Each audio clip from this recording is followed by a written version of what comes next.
Welcome to a new video, guys. Today I'm actually sitting down with you guys to talk about my second impression on the Bauer Hyperlites 2. It's been about, I would say, 3.5 months now that I've been skating on these. Obviously, being part of Disney on Ice, you use these a lot. We're basically skating 5 days a week, 4 days a week, and on our show days we're literally walking on them around the venue all day, and you know, you're skating a lot on these ensemble numbers and also ramps. There's just a bunch of things you're using these for. And obviously in my first impressions I was talking about how I liked the sturdiness of the boot, how I liked the comfort immediately, how I liked the grip of the special blades.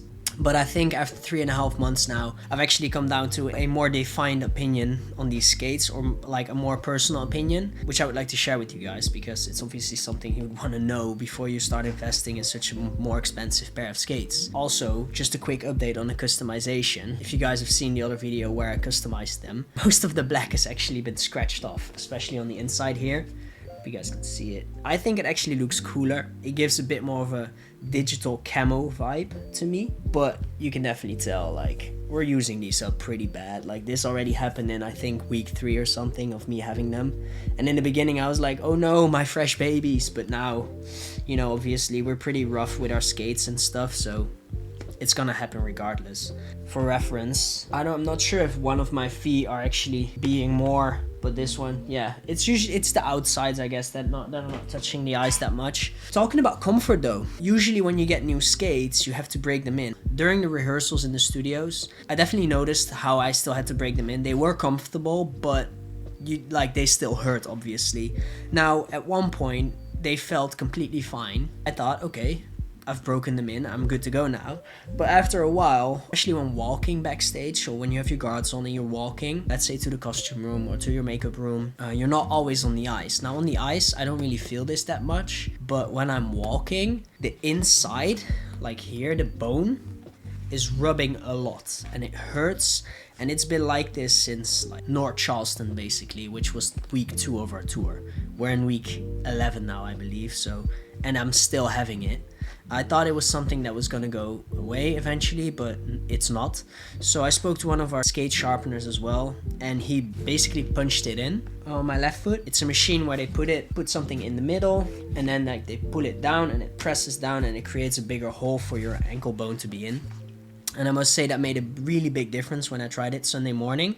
Would I still recommend these after, you know, such a thing? Yes, I definitely would. But one of my colleagues, Jason, also a ramper, he actually creased them like right here, 2 pairs. So he got his first pair, creased them, messaged Bauer like, hey, this happened to your highest end skate possible. Is that supposed to happen? They said, no, we'll send you a new pair. They send him a new pair, same thing happened. Now he might be a bit more rough with the skates than I am. It's not happening to mine. I'm perfectly fine with them. They're just incredibly powerful skates, I would say, if you know how to use them properly. It definitely took some getting used to after the Bauer Vapor 1Xs I had before this. Like, the heel is a bit higher. And obviously with the blades being higher as well, because the other ones were like sharpened down a lot already that I had some getting used to. And I think I already said this in my first impressions as well, is once you eventually get used to skating on these, it feels like there's more potential to grow with your tricks, with your skating and everything.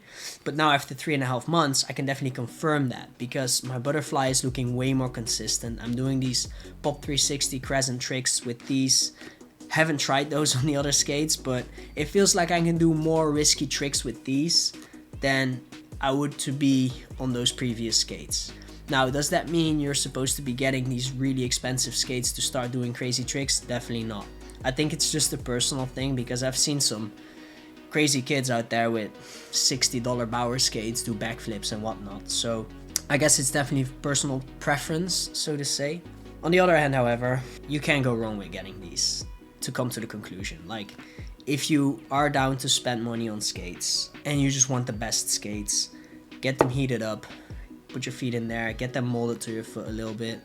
And if you have those problems with the ankle bone as well, you know, there are solutions to that. I was just too stubborn to try and fix it straight away, because I thought it would go away by itself, which it didn't. That is actually the main reason why I'm making this video, is to let you guys know, like, hey, you know, That's what's going on. This is also what they look like currently for the people that are interested in customizing their skates. Like, hey, if I was to follow that same process you did, you could end up with it looking like this. It probably won't stick as well. I mean, this whole part here was also black. So yeah, something to keep in mind before you start, you know, playing with it. I would still suggest, to be honest, just play with it. I mean, what can possibly go wrong? I mean, they're allowing me to skate in these right now in the show, so what can go wrong on your end? So there you go. Just a little update on my skates and my impressions on these Hyperlites 2. That's it for now. I'm checking out on you guys. Actually traveling to Norfolk tomorrow, but that's something for the weekly adventure vlog that you'll see on this channel all the way until the end of this tour. So if you're interested in following this journey and you're not subscribed yet, you know what to do. Catch you guys in the next adventure. Peace.